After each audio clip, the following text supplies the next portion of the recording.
بسم اللہ الرحمن الرحیم۔ السلام علیکم میرے محترم بھائیوں اور بہنوں۔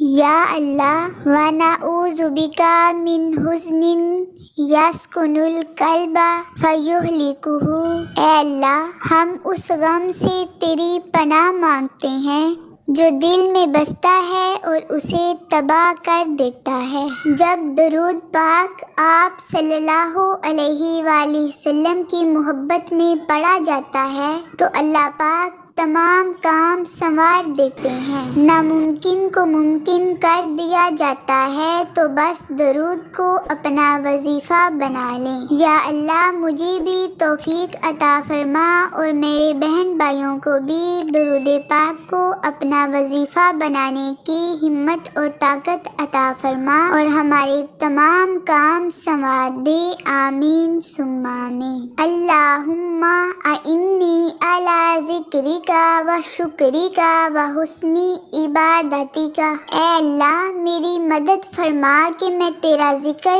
اور تیرا شکر اور تیری عبادت بہترین طریقے سے کر سکوں، آمین ثم آمین۔ گزرے ہوئے کل کا افسوس اور آنے والے کل کی پریشانی ہمارے آج کو بھی خراب کر دیتی ہے۔ زندگی میں سچی نیت سے بہت کوشش کر رہے ہو لیکن کامیابی نہیں مل رہی، تو ارادہ نہیں بلکہ کوشش کا طریقہ بدلو۔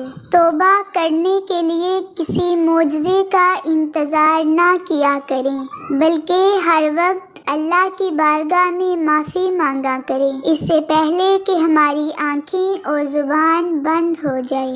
میرے اور آپ کے پیارے نبی حضرت محمد صلی اللہ علیہ وآلہ وسلم نے فرمایا، جو شخص استغفار کی پابندی کرے تو اللہ تعالیٰ اسے ہر غم سے نجات دیتا ہے، اس کے لیے ہر تنگی سے نکلنے کا راستہ بنا دیتا ہے اور اسے ایسی جگہ سے روزی دیتا ہے جہاں سے اس کو گمان نہیں ہوتا۔ یا اللہ اپنے پیارے حبیب حضرت محمد صلی اللہ علیہ وآلہ وسلم کے واسطے سے مجھے اور میرے بہن بھائیوں کو ہر وقت استغفار پابندی کے ساتھ کرنے کی توفیق عطا فرما، آمین ثم آمین۔ آخر پر میرے محترم بھائیوں اور بہنوں، آپ سے گزارش ہے کہ اگر آپ نے میرے چینل کو سبسکرائب نہیں کیا ہوا تو برائے مہربانی ابھی سبسکرائب کر دیں اور ویڈیو کو لائک اور شیئر ضرور کریں۔